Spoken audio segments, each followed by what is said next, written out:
Bueno, buenos días entonces a todos. Un gran placer estar con estos panelistas y luego el público que ha llegado. Estamos aquí, bueno, los quiero dar bienvenidos al Simposio Internacional dirigido por la Cátedra UNESCO de Democracia, Ciudadanía Global y Educación Transformadora.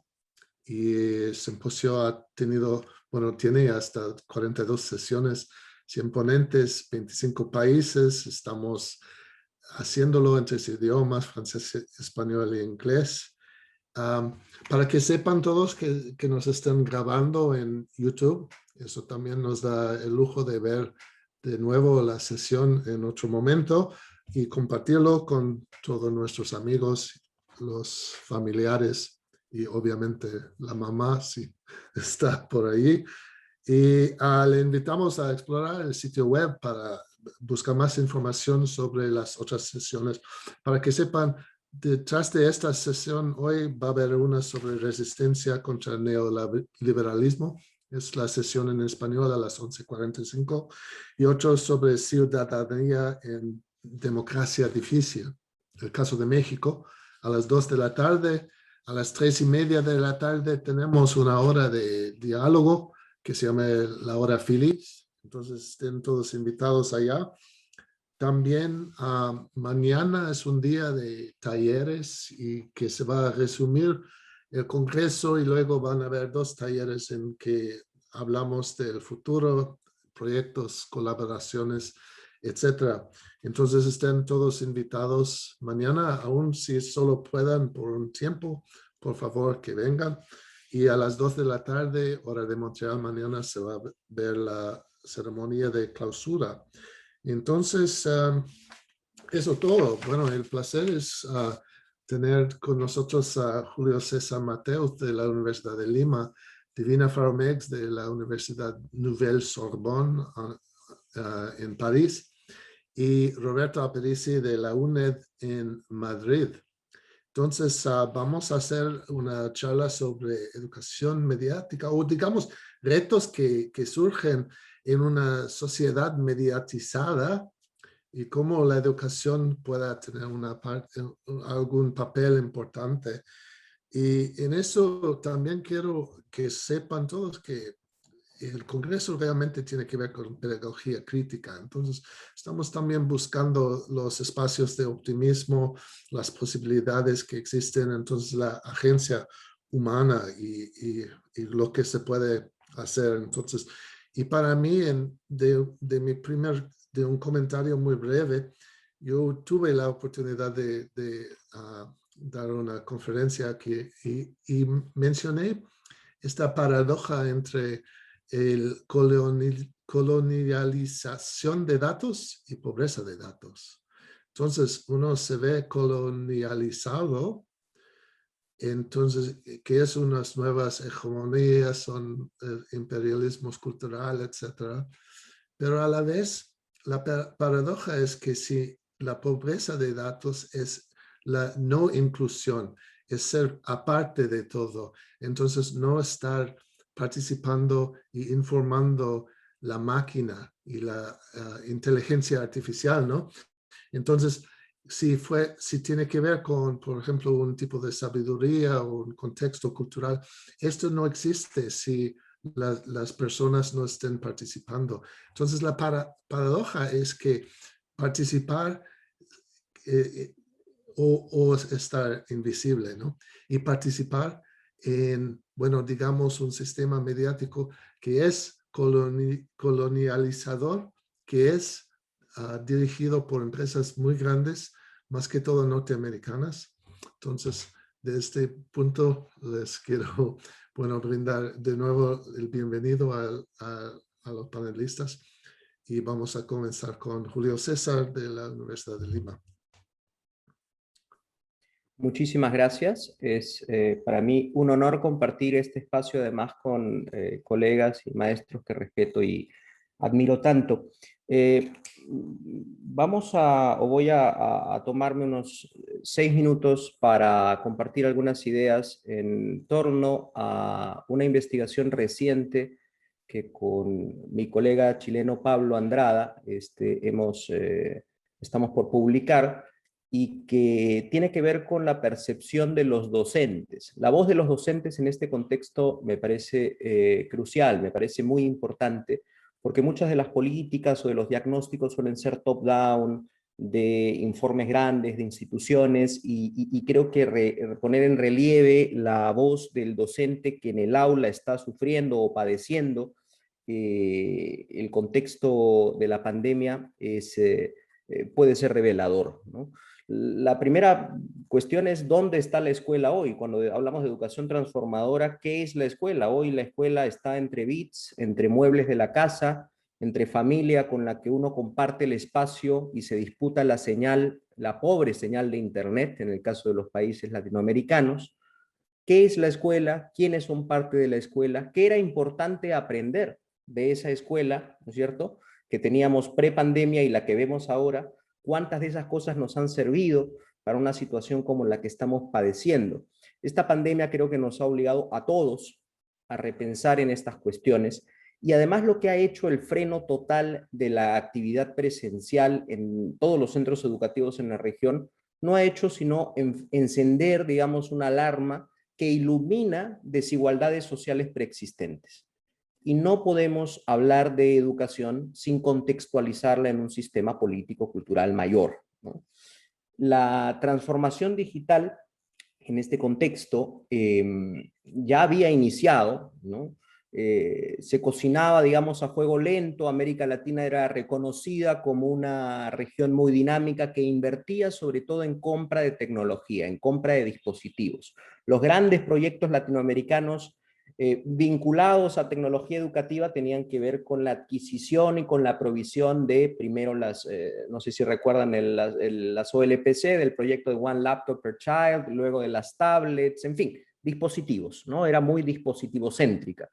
Y las brechas en calidad, infraestructura, acceso y conectividad, así como en el desarrollo de las capacidades docentes para integrar las tecnologías, seguían siendo retos pendientes y que no necesariamente eran atendidos. En esa medida, la nueva pedagogía pandémica, como llaman algunos autores, nos permite poner sobre la mesa el valor de estas brechas, así como contextualizar el debate sobre el sentido de los sistemas educativos y la agencia docente en un contexto adverso. América Latina, como saben, es la región con mayores brechas en el mundo, y el Banco Interamericano de Desarrollo, para hablar de una institución, habla de un contrato social fracturado para referirse a ellas.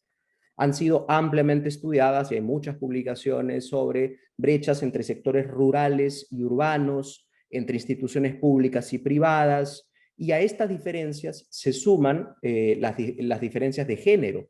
En América Latina las mujeres trabajan más por un salario menor, y ahora en contexto pandémico cargan, ¿no es cierto?, tienen una carga laboral mayor porque tienen que cuidar a los hijos y hacer cumplir con una serie de roles estereotípicamente asignados a ellas. Entonces la segmentación extrema, por un lado, hace que un estudiante latinoamericano tenga una probabilidad muy alta de educarse con sus pares. Entonces el sistema educativo nuestro es un sistema de burbujas, ¿no?, donde uno se educa con gente como uno, gente que luego lo acompañan durante toda esa trayectoria educativa, y ese es un problema central porque en la OCDE, en la OCDE, en los países, el Club de Países Ricos, el promedio del indicador es 3. En Chile y en Perú, por ejemplo, donde hicimos el estudio, el ratio se acerca más a 10.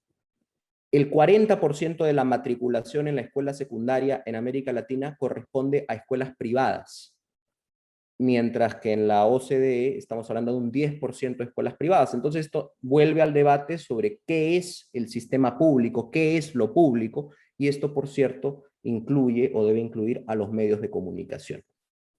Por otro lado, las pruebas de calidad que se aplican en cada país permiten observar que existe una correlación directa y sostenida en las últimas décadas entre los resultados y los grupos socioeconómicos.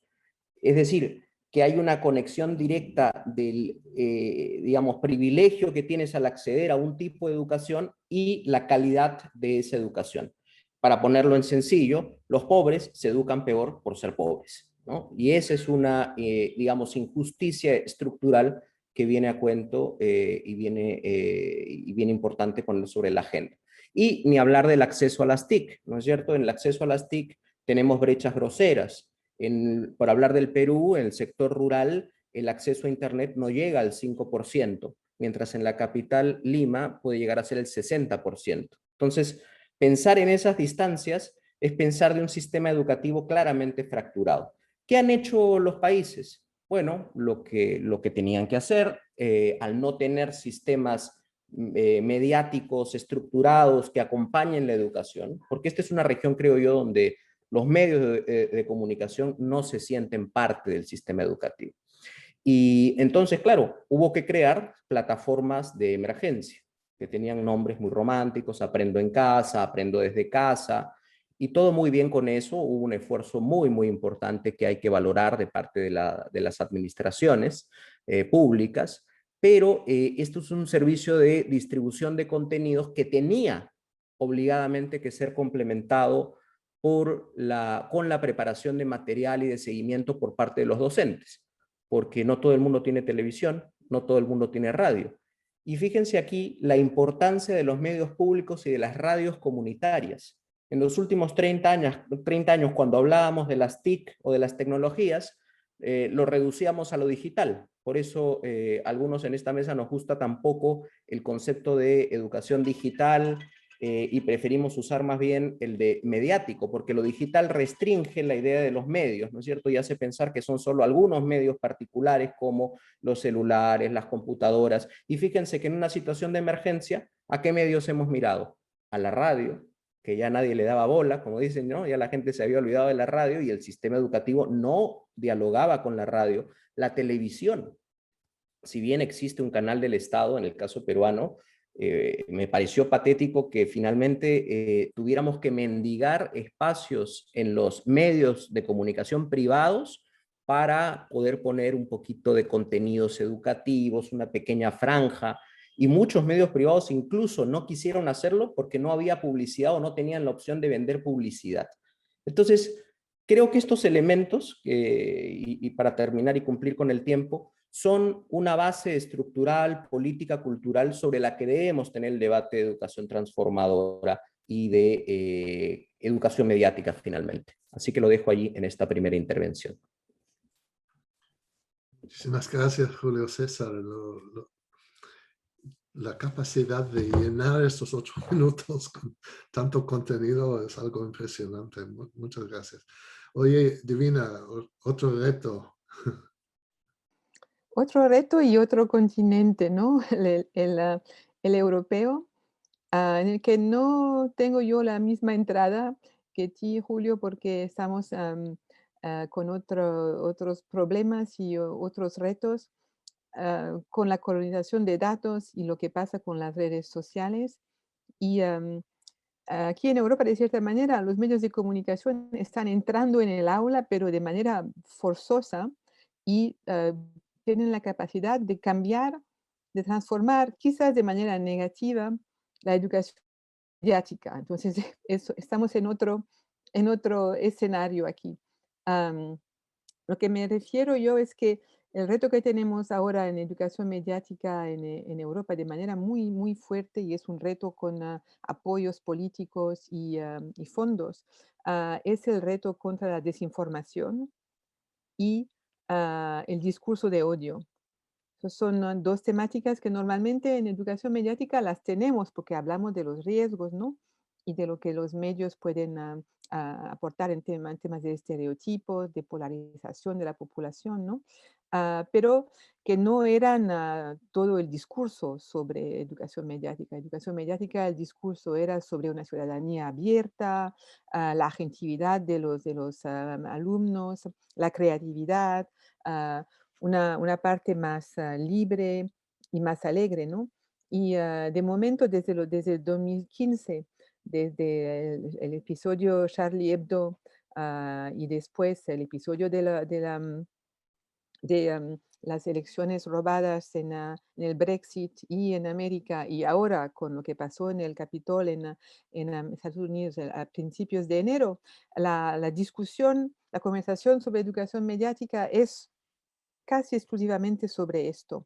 En el aula, porque los docentes, por cierto, se sienten un papel muy importante de preparar a los niños y lo ponen en un ámbito de libertad de expresión.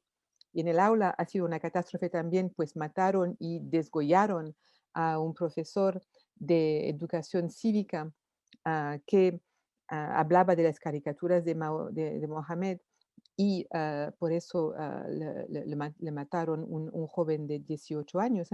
Entonces, en el aula está muy presente eso de manera muy fuerte, pero en la política también. Y lo que estamos viendo es que las políticas públicas de educación mediática han cambiado muchísimo en Europa.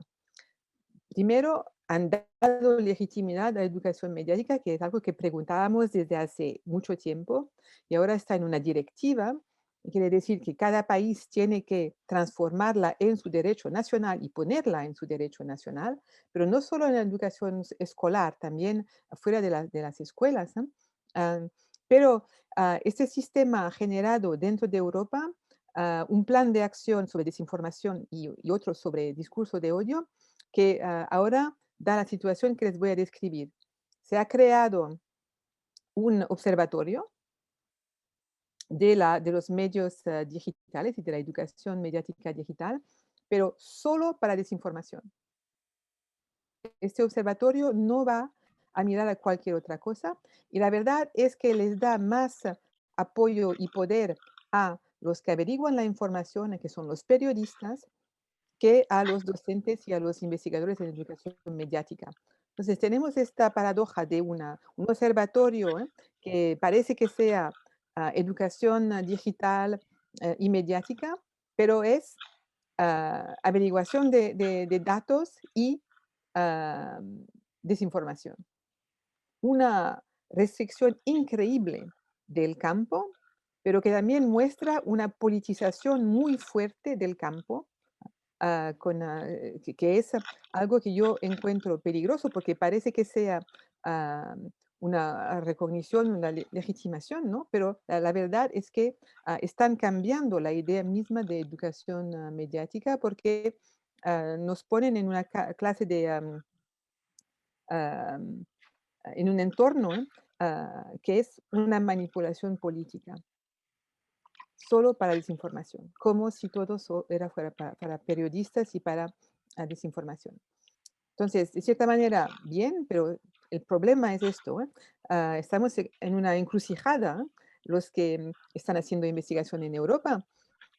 Los fondos solo van para los que estudian desinformación y está bien. Yo también he hecho una investigación muy interesante con ah, periodistas que se llama UCheck, pero no es educación mediática solo eso. Nosotros, nuestros retos más anchos, ¿no? Son lo de la ciudadanía, ¿no? Y cómo cambiar la sociedad de manera crítica. ah, si los fondos nos vienen de los políticos, ¿cómo vamos a ser críticos de los políticos? ¿No? Es algo que es muy problemático, ¿no? Y, y hasta las plataformas ahora están dándonos fondos para hacer este tipo de investigación, ¿no? Entonces también pone en peligro la independencia de la investigación. Y yo lo que digo es que nuestros retos tenemos que guardarlos muy abiertos para transformación y no están en desinformación solo, están mucho más en problemas de el cambio climático, porque esta es la urgencia que para todos, no solo para Europa, y la justicia social, ¿no? Porque, como lo decías tú, Julio César, lo que ha pasado también en este momento es que se han hecho más abiertas las brechas, ¿no? Y en Europa también, ¿no? Y eso lo vemos llegar, ¿no? Entonces, hay ese problema de cómo seguir peleando en educación mediática para que sea una educación transformadora y que pueda ser crítica hasta de la política, porque la desinformación viene muchas veces de los políticos. El primer del todo es el presidente de Estados Unidos, ¿no?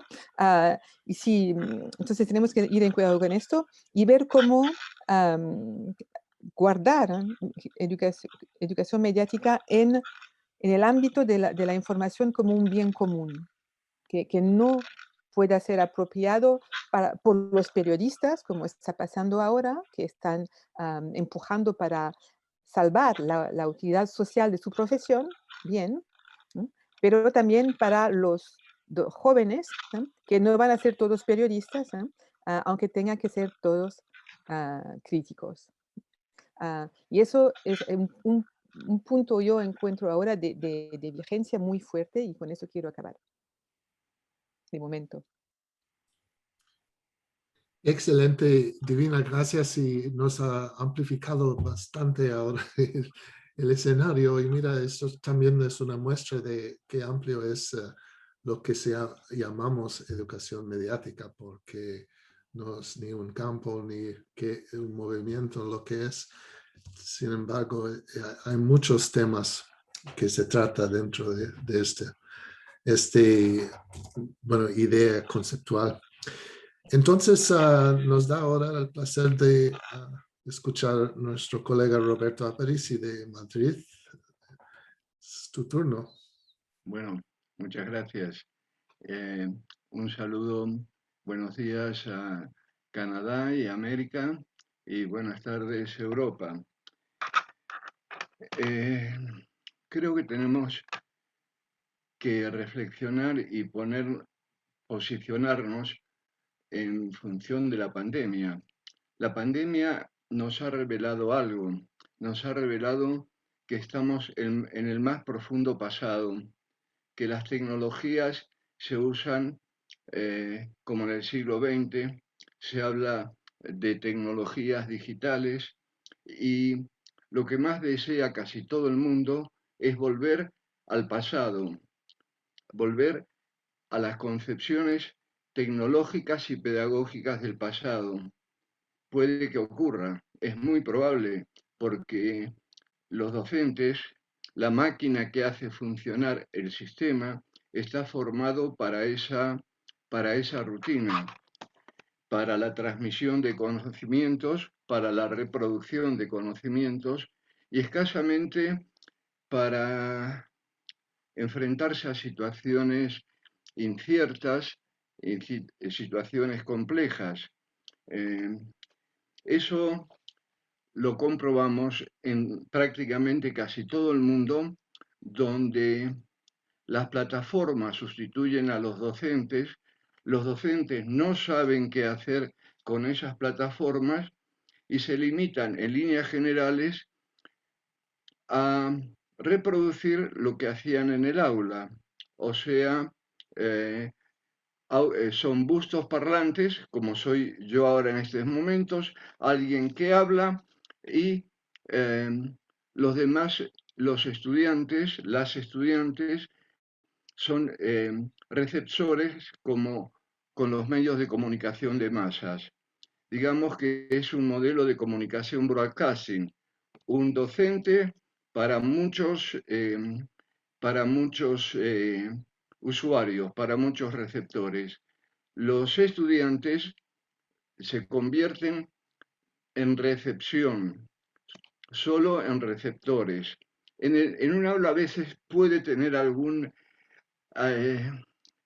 espacio de libertad, pero normalmente es un modelo de comunicación como usan los medios de comunicación, el modelo broadcasting. Yo creo que es fundamental en un día como hoy recordar que estamos viviendo un contexto muy complejo, muy difícil. Por un lado, el pueblo palestino está siendo agredido. Por otro lado, tenemos el pueblo de Colombia que está siendo castigado una y otra vez. Y vemos a su vez unas diferencias entre norte y sur que está ocurriendo en estos momentos entre España y Marruecos. Digamos que hay una serie de contextos importantes que normalmente la escuela no ve la realidad, no le interesa ver la realidad, no le interesa analizar la realidad. ¿Y qué objetivo tiene la educación mediática y la educación transformadora? Leer los signos que construyen los medios y cómo cambiar de modelo de enseñanza, cómo cambiar de modelo de aprendizaje para transformar a los estudiantes de reproductores, de clones, a autores. Los propios profesores no quieren que sus alumnos o sus estudiantes tengan autoría, porque si tienen autoría, los docentes tienen poco que decir y competirían con el docente. Hay una cosa que ocurre en este año y medio que quiero resaltar. Por un lado, aquí se habla con naturalidad de las plataformas. Ha ocurrido algo muy grave, que es la plataformización del mundo. Es decir, la plataformización hace que las empresas realmente tengan parte del control de la formación y a su vez estamos en un contexto de algoritmos y de big data. Y por otro lado, ¿quién va a formar a los profesores, a las futuras maestras, a los futuros mediadores del proceso de enseñanza-aprendizaje para el año 2030? Se está repitiendo la misma fórmula, es decir, basados en la reproducción, ¿cómo va a enfrentar? ¿Os imagináis una nueva crisis global dentro de 4 o 5 años? Es decir, no se está haciendo absolutamente nada para enfrentar nuevos dilemas, nuevos paradigmas. Entonces, una de las cuestiones que deberíamos, creo que, plantearnos, si hablamos de educar para la transformación, pensar en modelos, metodologías para formarnos a nosotros mismos de manera diferente. Nosotros somos sujetos del siglo XX, somos sujetos atados al pasado. Creo que los dilemas que se presentan son de otra naturaleza. Creo que hablar de TIC es hablar de tecnocracia. Creo que hay que enfocar el tratamiento de los medios desde otra perspectiva y a su vez convertir a los estudiantes en sujetos centrales del aprendizaje, en autores. ¿Cómo convertimos o cómo producimos autores cuando todo el sistema está armado para formar operarios que entren al sistema, aunque sea el más alto nivel, operarios para la reproducción? Creo que necesitamos una discusión bastante profunda y continuarla tal vez después de esta tarde acerca de si realmente queremos transformar o hacer la pincelada de que cambia para que no, nada cambie y todo siga igual. Mi primer turno. Muy bien, Roberto, excelente. Mira, parece muy simbiótico como lo hemos planificado muy bien este panel, así que andamos muy bien. Vamos a hacer un tiro rápido, una ronda rápida, pero Julio César o Divina, ¿quién quiere responder primero? Julio César. A mí me gustaría, evidentemente, Divina ha dicho que hay retos, respondemos a retos distintos de acuerdo a las urgencias de cada región, pero también evidentemente hay muchas similitudes en lo que ella planteaba, ¿no? Sobre todo en relación a la urgencia de hablar de desinformación, fake news en América Latina también, y particularmente en el Perú, que estamos en un contexto electoral como el que acaba de tener Chile, pues esto se ha vuelto necesariamente parte de la agenda pública, y el tema de los discursos de odio también, ¿no? La posibilidad romántica de que todos seamos o todos podamos ser productores de conocimiento sin tener una formación en ese sentido, creo que nos ha jugado en contra en la medida en que hoy tenemos una cantidad de información falsa, que ya lo vimos con el tema de la pandemia, ¿no? Movimientos antivacunas, en fin, todo lo que se ha dado en muchas partes del mundo, a lo que se suma evidentemente discursos racistas, discursos de odio. Aquí, por ejemplo, prevalece una idea que creo que es muy reveladora. Hay gente que trabaja en la televisión o en los medios que suele decir, si a la gente no le gusta lo que está viendo, que apague la televisión o que cambie de canal. Y no hay nadie que se revele frente a eso. A mí me parece que esa es una demostración, una confirmación de que no tenemos idea de cómo funcionan, de qué cosas son los medios de comunicación, cuál es el rol social que tienen, cuál debiera ser la política que se desarrolla para regular o para promover. Y entonces es interesante allí, por otro lado, los medios digitales como proyectos de información alternativa, ¿no? Que han aparecido nuevas fuentes de información, de periodistas independientes, de grupos que tienen iniciativas que trabajan en contra de la desinformación, con la lógica de la alfabetización mediática, porque aquí hay un tema conceptual que ya habíamos acusado y venimos advirtiendo desde hace muchos eventos y conversatorios. Hay iniciativas que no se reconocen como de educación mediática o de alfabetización mediática, siéndolo, porque no conocen el concepto, porque no tienen el término. Entonces, claro, luego escuchan y dicen, ah, bueno, nosotros lo que hacemos también tiene que ver con la educación mediática y con la alfabetización en medios. Entonces, hay periodistas haciendo fact-checking, hay un consejo de radio y televisión que trata de promover el tema de la educación en medios, hay iniciativas de jóvenes universitarios por todo el país tratando de trabajar con sus pares en las escuelas, pero evidentemente la falta de educación mediática en este contexto, como decía Roberto, nos ha llevado a perder muchos datos, a no establecer sistemas de resistencia frente a esa pérdida de datos, y la plataformización que ha convertido a Zoom en la nueva gran escuela global, y otros servicios como Microsoft o como Google, que se siguen vendiendo como soluciones gratuitas y que no ofrecemos desde la escuela, desde las universidades, desde las instituciones educativas alguna resistencia, creo que ponen el dedo en la llaga, ¿no? O sea, nos vuelven al debate de la importancia de los datos, del sentido de los algoritmos y finalmente de la educación en medios. ¿Por qué no se trabaja unas políticas de formación docente en esta medida? Podría en la siguiente intervención desarrollar un poco más esta idea que creo yo es crucial, ¿no? El tema de la formación docente, porque el docente es finalmente una figura absolutamente imprescindible en este proceso. Necesitamos una hora para cada uno de ustedes, pero Divina, ahora tus 3 minutos.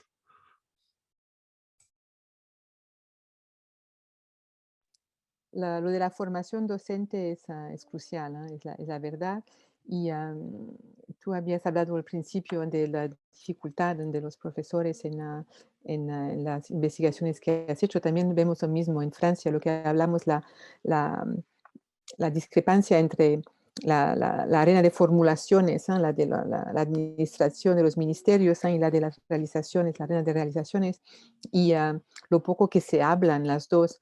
Yo lo que noto es que los docentes están activándose mucho más que los decisionarios ahí arriba, ¿no? Y eso es que me da ánimos un poco, porque de cierta manera no están todos obedeciendo a la arena desde arriba. Hay muchas cosas que están pasando en las escuelas que han dado poder a los docentes de manera diferente. Y aunque no estén formados, siguen en adelante. Y yo lo que estoy intentando hacer ahora es encontrar maneras de darles legitimidad a estas competencias nuevas que han adquirido, ah, pero sin formación cualquiera, ¿no? Voy con la ruta del Open Badging, en donde se hacen descripciones de competencias que no son competencias escolares, pero que son imprescindibles para el siglo XXI, ¿no? Una que estaba hablando hace poco tiempo en otra conferencia es una competencia sencilla que es saber señalar cuando hay un discurso de odio, cómo se hace, con quién se habla, cómo no quedarse solo ante algo tan dramático, ¿no? Y eso es una manera de intentar poner las plataformas ante su responsabilidad social, porque lo que hace la educación crítica a los medios ahora es esto, ¿no? Es darse cuenta de la importancia enorme que han adquirido ah, en nuestro ámbito político y también educativo, ¿eh? Porque todo se está plataformizando, incluso la escuela, ¿eh? Y criticar lo que están haciendo y obligarlas, ¿no? A modificar su posición. Y eso solo lo podemos hacer desde la perspectiva de crítica de ciudadanos peleando para los más jóvenes, ¿no? Yo ahora me estoy viendo como una gran anciana, ¿no? Para preparar el terreno para los jóvenes. Y estamos viendo unos pocos cambios, ¿no? Ya se está hablando de una ley antitrust en América para romper este poder tan fuerte y tan arbitrario, ¿no? De estas plataformas. En Europa estamos obligando a estas plataformas a poner moderación y moderación humana, ¿no? Y a proteger este tipo de nuevo trabajo que es el del moderador. Estamos también criticando mucho lo que está pasando con Facebook y su decisión de tener una corte que toma decisiones de cierta manera u otra manera de autorregulación, pero que es completamente dependiente, ¿no? de la plataforma. Entonces creo que estamos en un momento intenso, un poco en una encrucijada, o vamos a lo colonizado, si hablo como Michael al empezar, o vamos a la resiliencia, pero no podremos ganar los de la resiliencia si no tenemos una concientización maciza que haga, le dé tremor a los políticos para que empiecen otra vez a actuar para el bien común. Excelente, gracias, Divina. Y para mí, yo quiero intervenir por un segundo.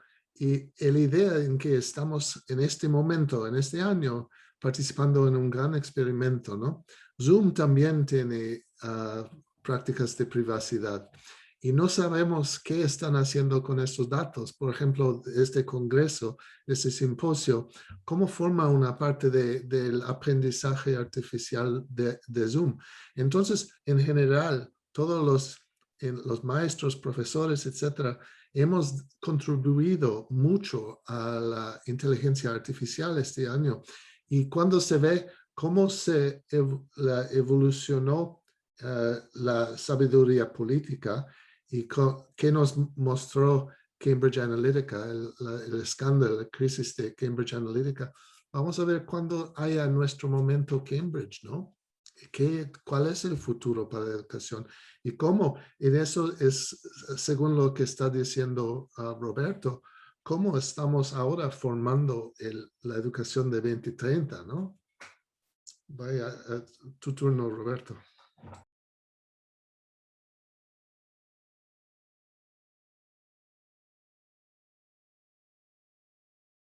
No te escuchamos, Roberto. Roberto. Oye, Roberto, alguien lo voy a llamar por teléfono. Te voy a llamar. Creo que todo.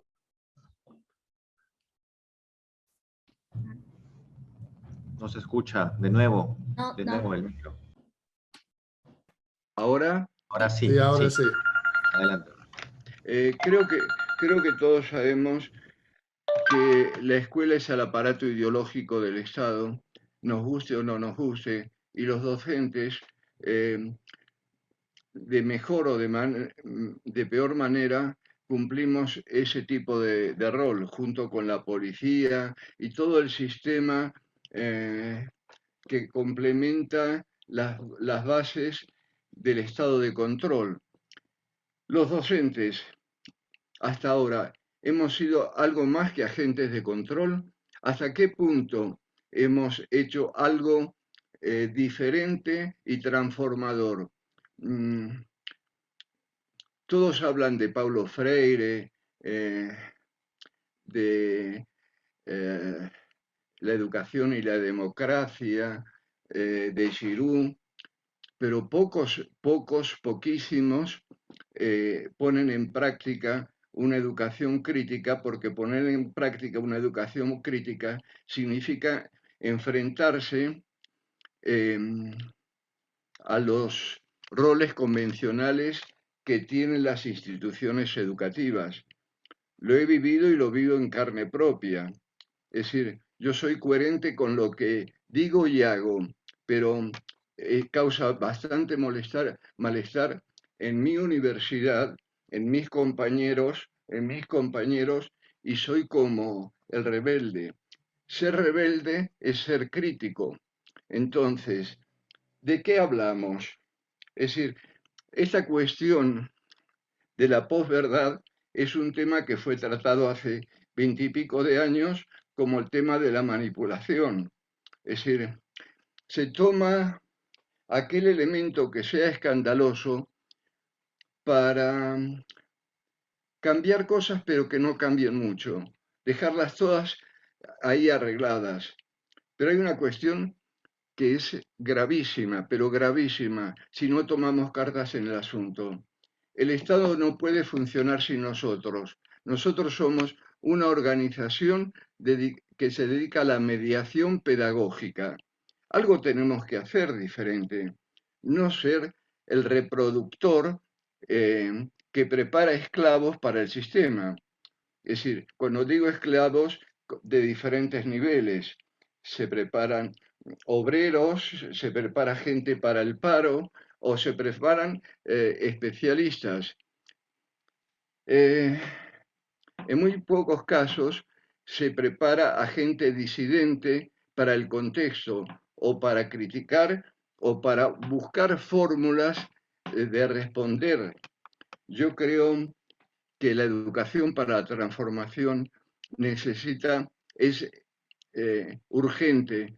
¿Qué vamos a transformar? Es decir, por un lado, la educación tecnológica o las TIC es un modelo del siglo XX. Por favor, hablemos desde otra perspectiva con las tecnologías. Hablemos de otra perspectiva acerca de eso que salvó a todos los gobiernos para que las escuelas siguieran abiertas, pero además sirvió para esclavizar a las instituciones y depender de empresas privadas.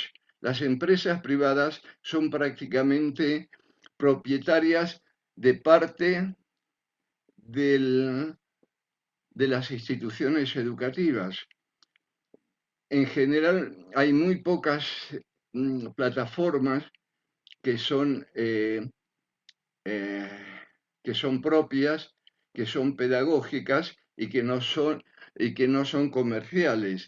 Fijaros, analicemos, por ejemplo, esta plataforma, que es muy funcional, que permite cierto tipo de cosas, pero a su vez permite conocer cuestiones acerca de nosotros y a su vez cómo funcionan ciertas dinámicas, las clases sociales. Es decir, no es una cosa que te la dan gratuitamente o que pagas una mensualidad. Digamos que se ha universalizado la educación a distancia. Se ha universalizado gracias a la pandemia. La pandemia le debe a las grandes plataformas su éxito. Es decir, no hubiese dado esta explosión de plataformas y de comunicación tan ricamente superficial y frívola, donde se habla y todo se diluye, es todo se te va de las manos.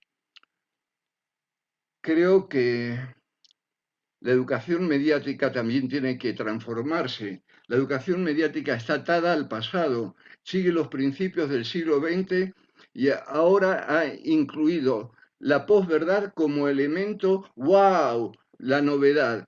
La posverdad es una cosa que se analizaba también, era parte del siglo XX con otro nombre. Lo que interesa a la educación mediática es un tema central. Además de ese, por supuesto, es el tema del control y el tema del poder. Cómo nosotros, educadores, somos controlados y cómo podemos dar respuesta a ese control de manera libertaria y de manera democrática.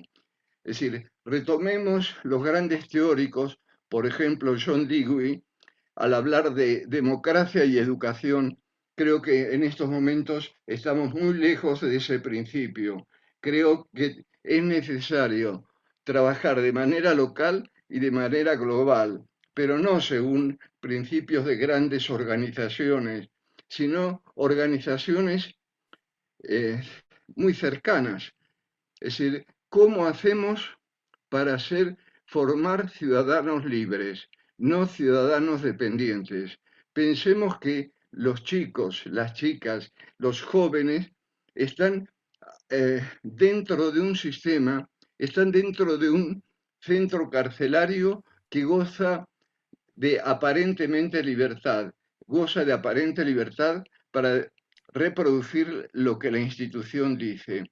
¿Cuáles son los grandes dilemas que vamos a tener en 2025, en 2030? En Europa, en el año 2030, todos los coches van a ser eléctricos y a los pocos años va a haber coches que pueden no tener conductor.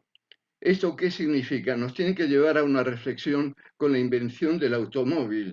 Es decir, se van a modificar una serie de reglas, una serie de cuestiones que nosotros como educadores ni la planteamos. Estamos atados al pasado. Primera cuestión que sugiero, sería interesante desaprender lo aprendido y empezar a aprender de otra manera. ¿Cuáles son los conflictos que han surgido a partir de la pandemia y cómo enfrentar las nuevas líneas de investigación y las nuevas líneas metodológicas? Las metodologías que se aplican en general a nivel universal está formado para la memorización, para la pedagogía del confort. Con la pedagogía del confort no tenemos muy poca posibilidad de cambio. Gracias, Roberto. Casi no tomas pausa, entonces no supe cuándo y dónde podía interrumpir, pero sí, muy animado y excelente, el discurso excelente, muy apropiado por este contexto también, el Congreso y el discurso que se va llevando aquí. Entonces, Jerjes, ¿tú tienes preguntas o inquietudes? Sí, claro que sí, claro que sí. Bueno, buenos días. En los minutos que quedan voy a dar algunos comentarios y preguntas rápidamente para que puedan resolverlo los ponentes, a quienes agradecemos, por supuesto, su extraordinaria disposición. Al inicio nos comentaban que el mismo problema, a propósito de la primera ponencia, se vivía en Argentina, ¿no? Bueno, la segunda ponencia, desinformación y discurso de odio. Mucho trabajar en alfabetización y lectura crítica de medios es necesario. Otros comentaban que se tiene que seguir invirtiendo en los medios. Es hora de evolucionar de una vez por todas. Luego hay una pregunta. En algunas partes de los campi de la UNAM, en México, pareciera que la educación se reduce a la alfabetización mediática. Sin embargo, ¿cómo podríamos entender esto si no hay contextos semejantes ni programas con objetivos similares? El problema se amplía en otros sectores educativos, por ejemplo, en la educación básica, son más importantes los formatos semanales para asuntos administrativos que los aprendizajes. ¿Cuáles? Se pregunta de los estudiantes. Otro comentario señala, otra pregunta, comentario, hay un problema que atraviesa todo esto, ¿no? ¿Cómo se construye la ciudadanía política? Es la pregunta que se hace. Desde la educación en estos contextos de incertidumbre, donde las plataformas son la piel de una economía política de mercado en la que estamos inmersos. Otro comenta, a propósito de lo que señala Julio, que los intereses que desde hace años tiene la OMC también se agregan para entrometerse en el campo educativo, de las políticas nacionales, jurisdiccionales e institucionales. Alguien pregunta, ¿cuál es la nueva concepción de la academia entonces a todo esto? Otro agradece y señala que se ha aportado bastante en esta línea educativa, a Roberto, y que los algoritmos pretenden crear hombres grises. Hay quien señala que hay que luchar para transformar la educación como todos los ponentes hacen, que las empresas privadas desgraciadamente delimitan en definitiva las agendas públicas. Esta sería una pregunta y a la vez una cuestión. De alguna forma también comentan los grandes retos de la educación que arrastramos de momentos pasados se descontextualizan y se presentan como una novedad, quizás para que no se vea el fondo. Finalmente señalan que algunas culturas milenarias que han resistido y permanecido gracias a la oralidad con el uso de las redes de comunicación de la pandemia son víctimas de apropiación cultural. Señalo o agrego dos preguntas más, muy pequeñas, que en realidad son propias. Tiene que ver con cómo establecer políticas de comunicación cuando tal vez o de repente, en el caso peruano sucede, no son legitimadas por buena parte de la sociedad, al entenderla como intervención de medios y no considerarla como una legitimidad crítica. Y por otro lado, cómo generar enfoques críticos cuando las propias familias a veces se resisten a una probable educación transformadora, en tanto ya los medios o industrias culturales han incursionado en una especie de control colectivo, como lo decía Michael, una especie de tolerancia represiva o una suerte de inoculación. Esos serían los comentarios y preguntas. Gracias. Es que sumario, excelente.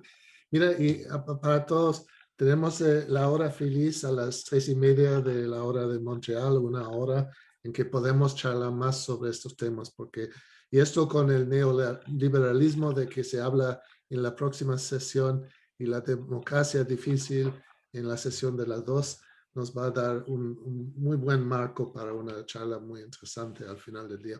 Pero mira, vamos a volver a nuestro circuito de una tercera ronda, Julio César.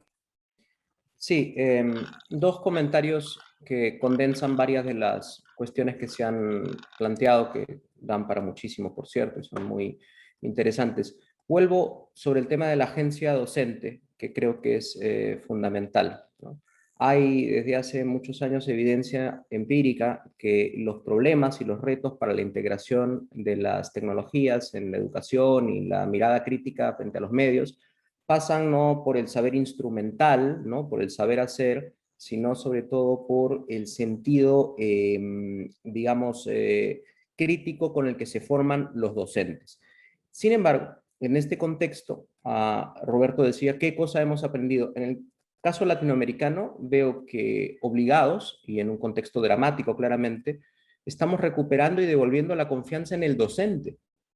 Los docentes han hecho cosas absolutamente increíbles con las precariedades y con los recursos que tenían. Ahora el reto inmediato es qué hacer para valorar, validar e integrar esas competencias mediáticas adquiridas informalmente por estos docentes.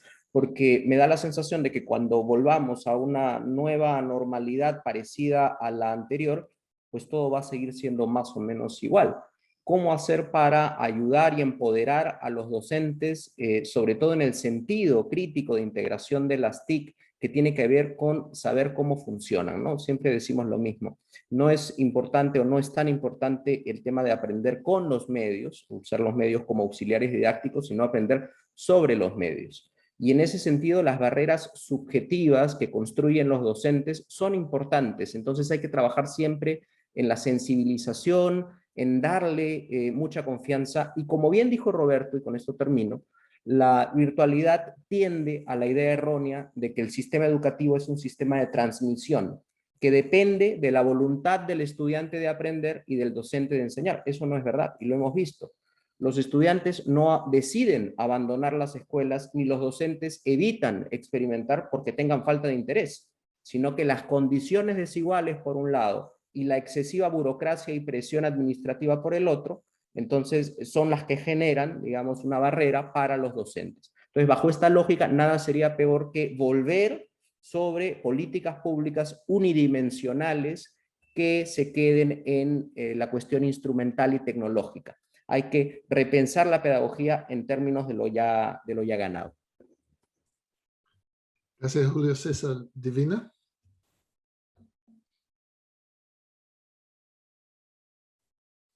El volumen.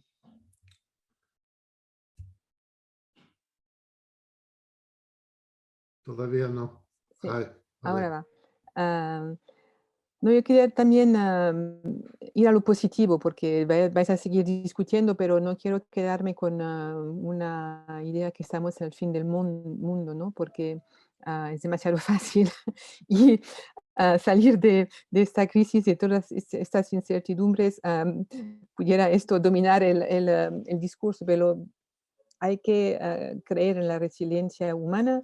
Y lo que decía Julio César de cómo vemos ahora los docentes, creo que es también verdadero aquí en Europa.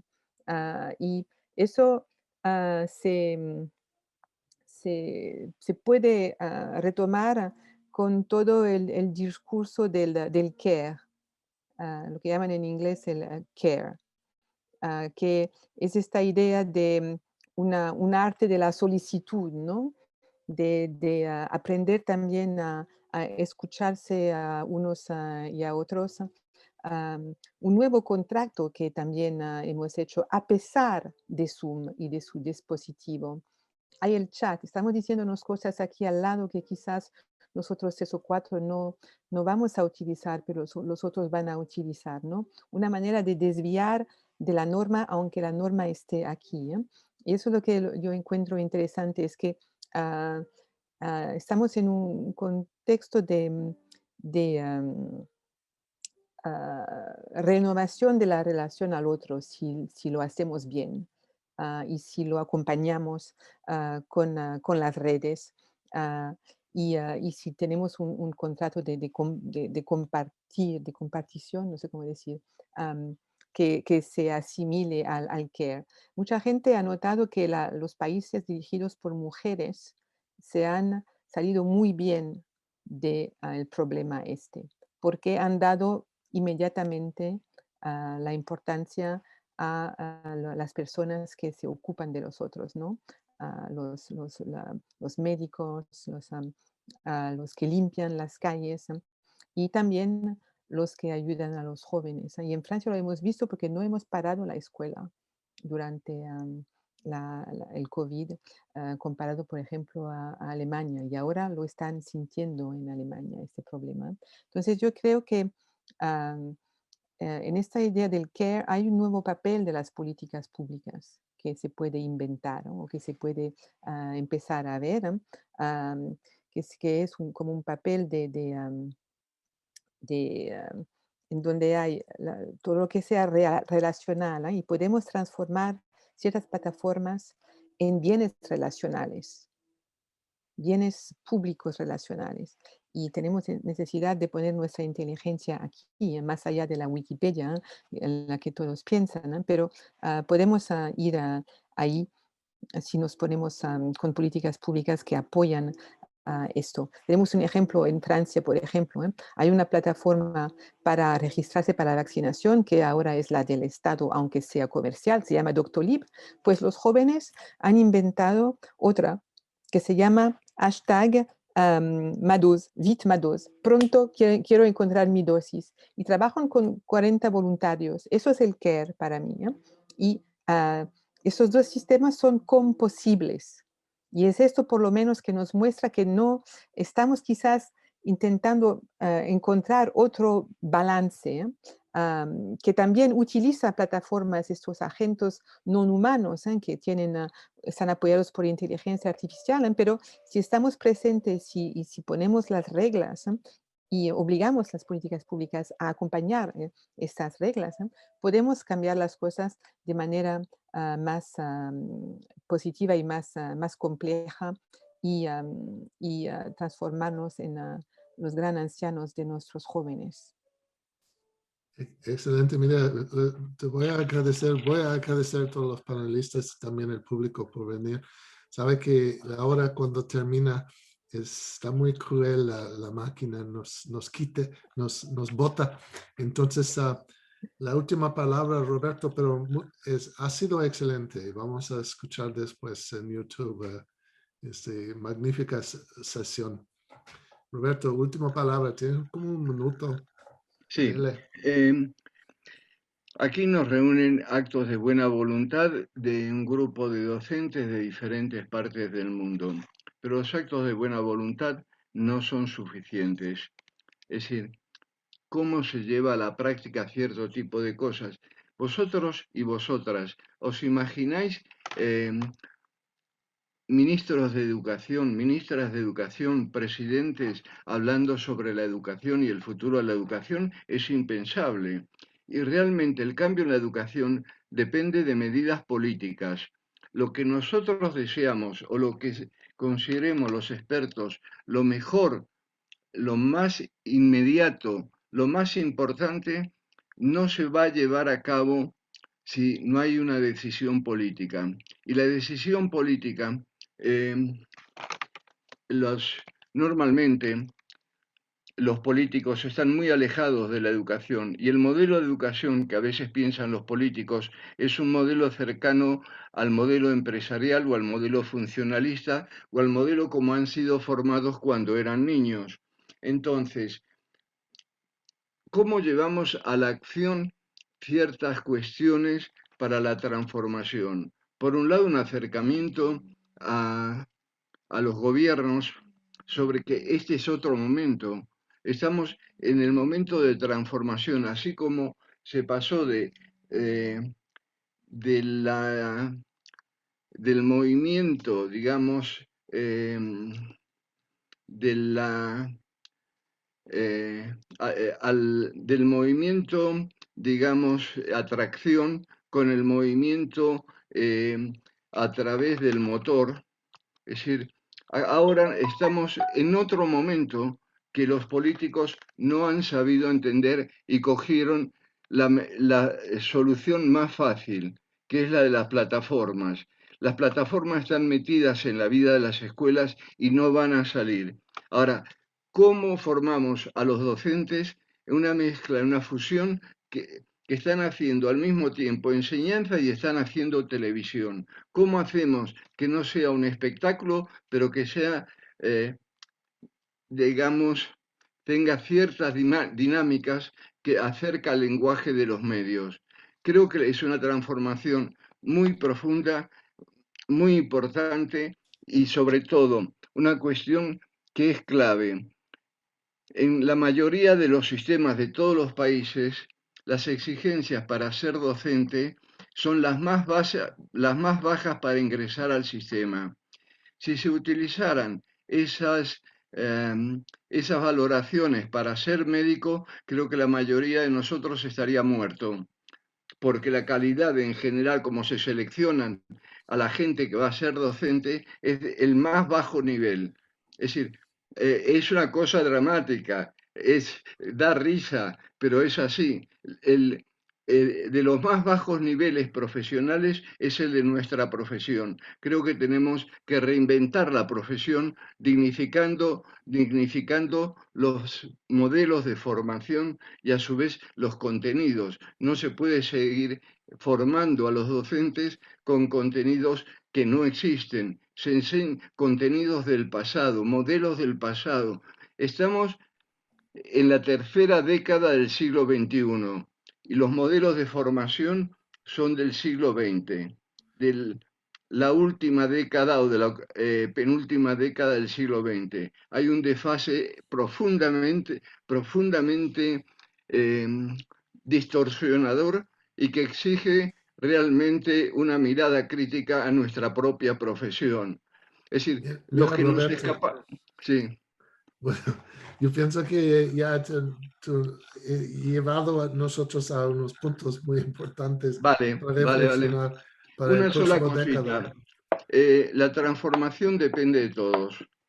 Es decir, aquellos que quieren seguir con la pedagogía del confort, que sigan con la pedagogía del confort que va a llegar hasta la esquina. Y aquellos que quieran una pedagogía transformadora, nueva y diferente, hay que trabajarlo y hay que lucharlo. La mayoría de las instituciones van a por los modelos de pedagogía del confort. No quieren transformaciones. Y si hay transformaciones, poquitas, poquitas. Bueno, eso es tu punto. Ya Sí, es mi punto de vista. podemos, no, es un punto muy importante. Bueno, la perspectiva siempre muy crítica de Roberto. Mira, Roberto, Divina, Julio César, muy excelente es la charla de hoy. Y vamos a dejar todos tomar sus 10 minutos para luego volver a escuchar la discusión sobre el neoliberalismo en Latinoamérica. Muchísimas gracias a todos.